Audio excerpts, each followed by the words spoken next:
ತಿಂಗ್ಳಿಗೆ ಒಂದ್ಸತಿ ಅಮಾವಾಸ್ಯೆ ಹುಣ್ಣಿಮೆಗೆ ಬಂದು ಇಲ್ಲಿ ಸ್ವಾಮಿ ಸನ್ನಿಧಿಲಿ ಬಂದು ಹಾಡೆಲ್ಲ ಹೇಳಿ ಅಪ್ಪನ ಹತ್ರ ವಾಗ್ದಾನ ಕೇಳ್ಕೊಂಡು ಹೋಗ್ತೀವಿ. ನಮಗೆಲ್ಲ ಒಳ್ಳೇದಾಗ್ತಾ ಇದೆ. ನಮ್ಮಪ್ಪ ಯಾವತ್ತೂ ನಮ್ಮನ್ನು ಕೈ ಬಿಡಲ್ಲ. ಅದು ಕಾಲದಿಂದನೂ ನಮ್ಮಪ್ಪನೇ ನಮಗೆ. ಓದಕ್ಕೆ ಇಂಟ್ರೆಸ್ಟ್ ಇದೆ ಸ್ವಾಮಿ, ಆದರೆ ನನಗೆ ಓದಕ್ಕೆ ಆಗ್ತಿಲ್ಲ, ಶ್ರದ್ಧೆ ಬರ್ತಿಲ್ಲ ಅಂತ ಕೇಳಿದಾಗ ನಾನು ಮಾಡ್ಕೊಡ್ತೀನಿ, ಹೋಗಪ್ಪ ನಿನ್ಗೆ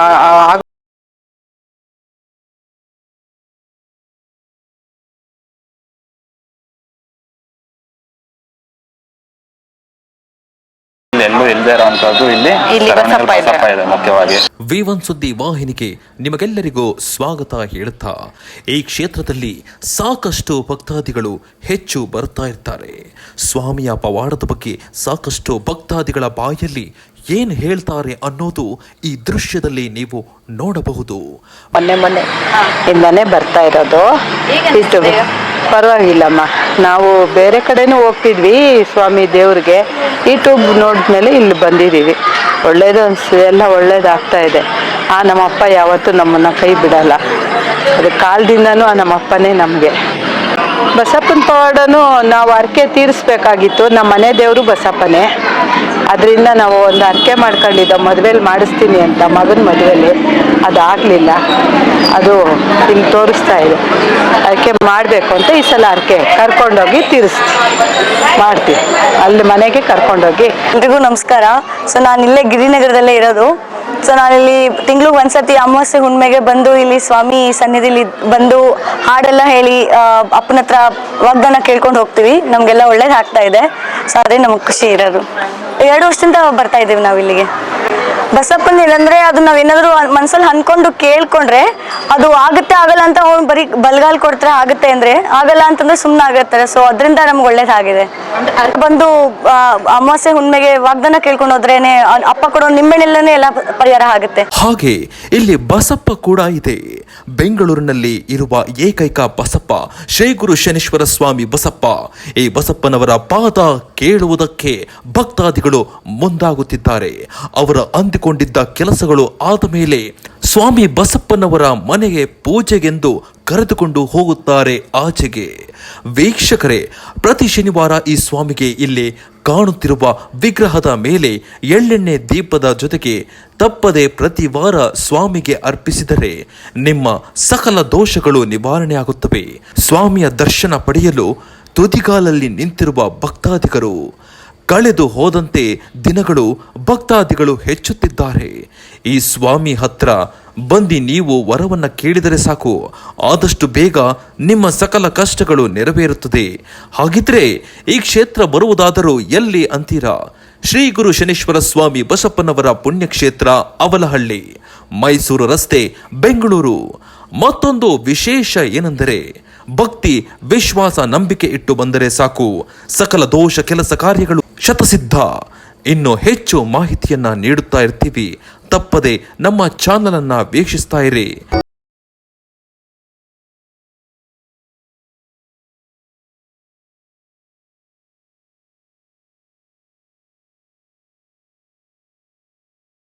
ವಾಹಿನಿಗೆ ನಿಮ್ಮೆಲ್ರಿಗೂ ಸ್ವಾಗತ ಹೇಳ್ತಾ, ನಾವಿವತ್ತು ಶ್ರೀ ಗುರು ಶನೇಶ್ವರ ಸ್ವಾಮಿ ಬಸಪ್ಪನ ಪುಣ್ಯಕ್ಷೇತ್ರದಲ್ಲಿ ಇದ್ದೀವಿ.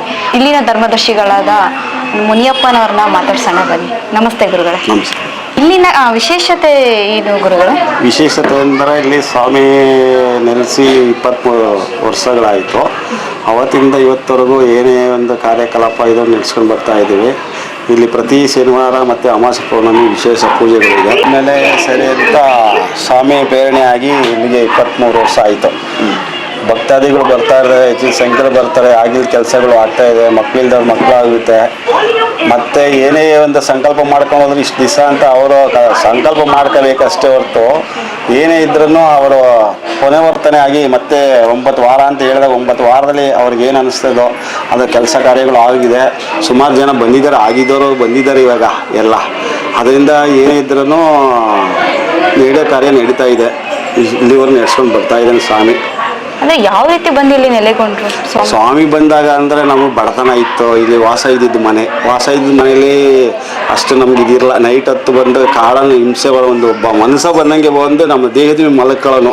ನಾನೇನೋ ಬಂದು ಅಂದ್ಕೊಂಡು ಎದ್ರಕತೆ ಬೆಳಗಂಜ ಮುಸು ಆಯಿತು ಕಲ್ಲು ನೀರು ಕರಗೋತ್ತೆ ಸ್ವಾಮಿ ಬಂದು ಬಿಟ್ಟು ಹೋದಾಗ ಗೊತ್ತಾಗೋದು ಏನೋ ಹಿಂಸೆ ಆಗ್ತದೆ ಅಂತ ನಮ್ಮ ತಂದೆ ತಾಯಿಗೆ ಹೇಳ್ತಿದ್ದೆ ಹೊರತು ಇನ್ನೊಬ್ಬರಿಗೆ ಯಾರಿಗೂ ಹೇಳ್ತಿರಲಿಲ್ಲ. ಏನೋ ಎತ್ತನೋ ನೋಡೋಣಪ್ಪ ಅಂದರೆ ನನಗೆ ಎದೆನವೆಲ್ಲ ಬರೋದು ಜಾಸ್ತಿ. ಸರಿ ಹಾರ್ಟ್ ಪ್ರಾಬ್ಲಮ್ ಐತೆ ಅಂದ್ಬಿಟ್ಟು ಎಲ್ಲ ಜೈದವ ಎಲ್ಲ ಕಡೆಗೆ ಹೋಗಿ ಬಂದ್ವಿ. ಸರಿ ಏನಿಲ್ಲ ಅಂತ ಬಂದು ಸ್ವಾಮಿ ಇದೇ ಥರ ಬಂದು ಹಿಂಸೆ ಕೊಡ್ದಾಗ ನಮ್ಮ ತಂದೆ ಹುಷಾರು ಇಲ್ದಿದ್ದಾಗ ಒಂದು ಸತಿ ಒಂದು ಕಡೆ ಸ್ವಾಮಿಗೆ ಮರಬಿದ್ವಿ.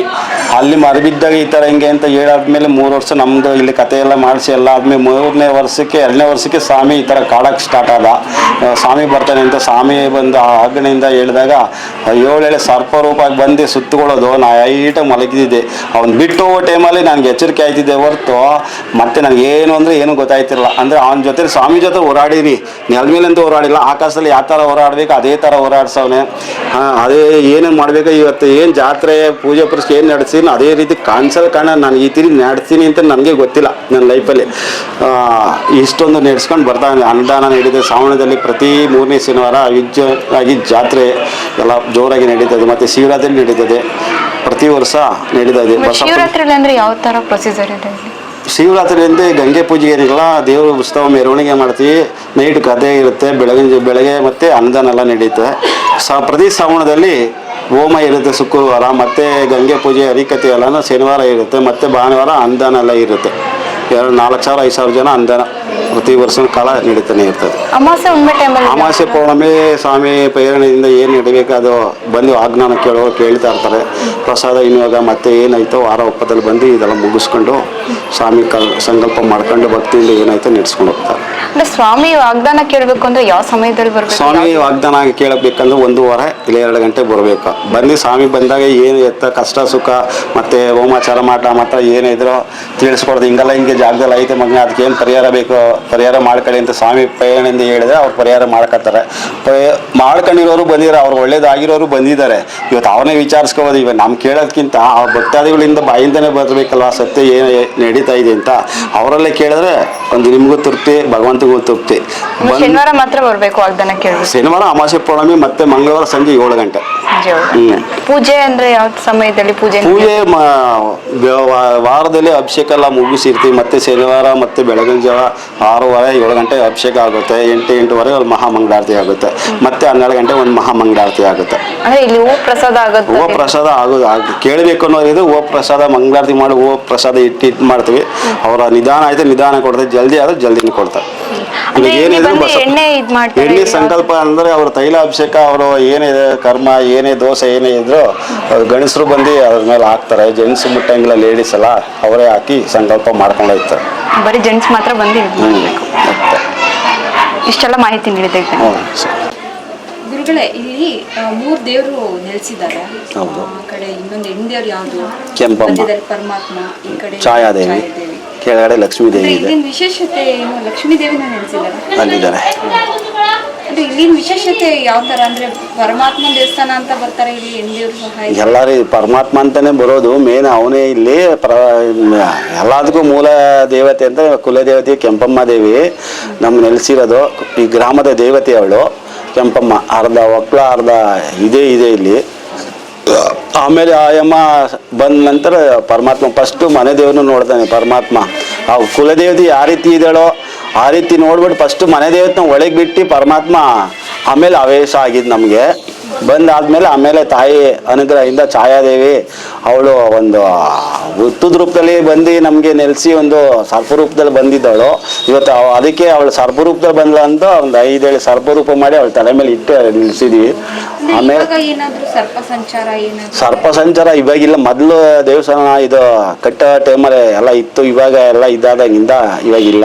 ಹುತ್ತ ಎಲ್ಲ ಇತ್ತು, ಅವಾಗ ಇತ್ತು. ಇವಾಗೆಲ್ಲ ಇಲ್ಲ. ಸ್ವಾಮಿ ಇದಾದ್ಮೇಲೆ ಸ್ವಲ್ಪ ಮಾಯ ಆಯಿತು. ಅಂದ್ರೆ ಇಲ್ಲಿ ಯಾವ ತರ ಅಮ್ಮನವ್ರಿಗೆ ಇದು ಬಂದು ಸಂಕಲ್ಪ ಮಾಡೋದು ಯಾವ ತರ ಜನ? ಅಮ್ಮನ ಮುಂದೆ ಸಂಕಲ್ಪ ಮಾಡೋರು ಬೆಲ್ಲದ ಆರತಿ ನಿಂಬೆಹಣ್ಣು ಆರತಿ ಮಾಡ್ತಾರೆ, ಆರಕೆ ಕಟ್ಕೊಂಡು ಹೋಗ್ತಾರೆ. ಛಾಯಾದೇವಿಗೂ ಅಷ್ಟೇ. ಅದ್ರ ಏನಾಯ್ತು ಸಂಕಲ್ಪ ಮಕ್ಳು ಇಲ್ದವ್ರಿಗೆ ನಿಂಬೆಹಣ್ಣು ಆರತಿ ಇಷ್ಟು ದಿವಸ ಇಷ್ಟು ವಾರ ಅಂತ ಸ್ವಾಮಿ ಅಂತ ಹೇಳಿದಾಗ ಆ ಥರ ಮಾಡಿ ಅಂತ ಹೇಳಿದಾಗ ಆ ಥರ ಮಾಡ್ಕೊಂಡು ಹೋಗ್ತಾರೆ. ಸುಮಾರು ಜನಕ್ಕೆ ಮಕ್ಕಳು ಆಗಿದೆ ಆ ರೀತಿ ವ್ರತ ಮಾಡಿದವ್ರಿಗೂ. ಮತ್ತು ಪರಮಾತ್ಮಂಗೆ 8 ಶನಿವಾರ ಪ್ರತಿ 8 ವಾರ 8 ಎಳ್ನೀರು ಅಭಿಷೇಕ ಮಾಡಿದ್ರೆ ಅವ್ರ ಲಗ್ನ ಆಗಿಲ್ದ ಮಕ್ಕಳಾಗಿಲ್ದವ್ರು ಲಗ್ನ ಆಗುತ್ತೆ, ಮಕ್ಕಳಾಗಿಲ್ದವ್ರು ಮಕ್ಕಳು ಆಗುತ್ತೆ.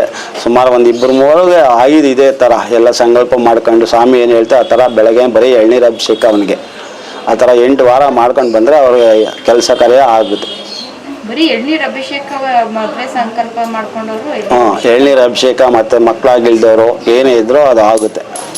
ಅಂದ್ರೆ ಇವಾಗ ದುಡ್ಡು ಕಾಸು ಸಂಕಲ್ಪ ಮಾಡಿ ಲಕ್ಷ್ಮೀ ವಿಚಾರದ ಏನೇ ಇದ್ರೂ ಸ್ವಾಮಿ ಕಡೆಯಿಂದ ಬಂದು ಸಂಕಲ್ಪ ಮಾಡ್ಕೊಂಡು ಹಣಕಾಸು ಬರಬೇಕಿತ್ತ ಅಂತ ಸ್ವಾಮಿ ಪ್ರವೇಶ ಆಗಿ ಬಂದಾಗ ಇಷ್ಟು ದಿವಸದಲ್ಲಿ ಬರುತ್ತೆ ಅಂತ ಏನಾದರೂ ಸಂಕಲ್ಪ ಒಂದು ಮೀಸಲು ಅಂತ ಎತ್ತಿ ಕಟ್ಟಿ ಇದು ಮಾಡಿದಾಗ ಅದು ಈಡೇ ಇಡುತ್ತೆ.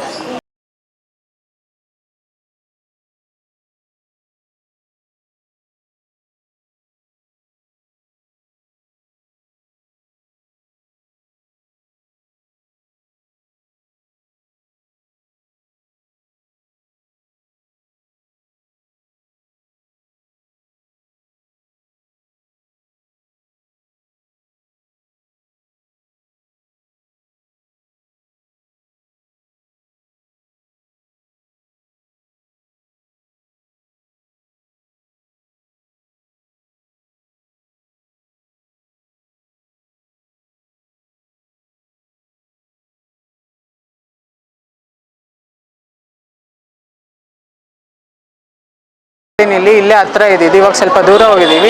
ಆದರೆ ಫಸ್ಟ್ ಬಂದಾಗ ನನಗೇನೂ ಅರ್ಥ ಆಗಿದ್ದಿಲ್ಲ, ಏನು ಹೇಳಬೇಕು ಏನು ಕೇಳಬೇಕು ಸ್ವಾಮಿನ ಅಂತ.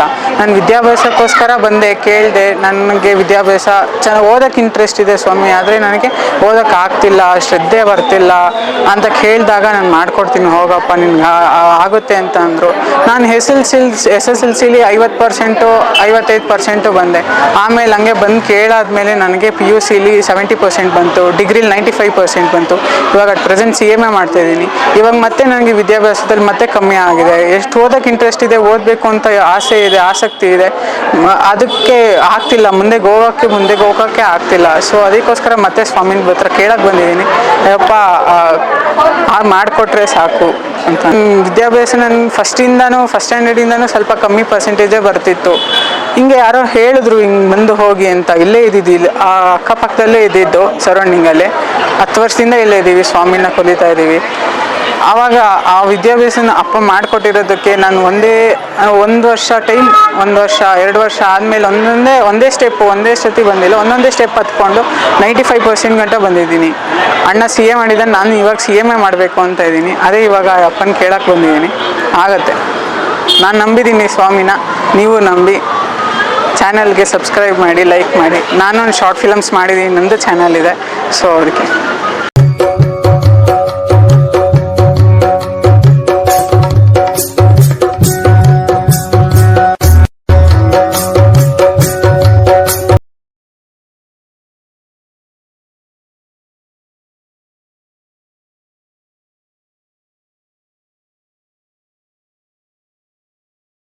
ಹೆಚ್ಚು ಕ್ಷೇತ್ರಗಳನ್ನು ನಾವು ತೋರಿಸ್ತಾ ಇರ್ತೀವಿ.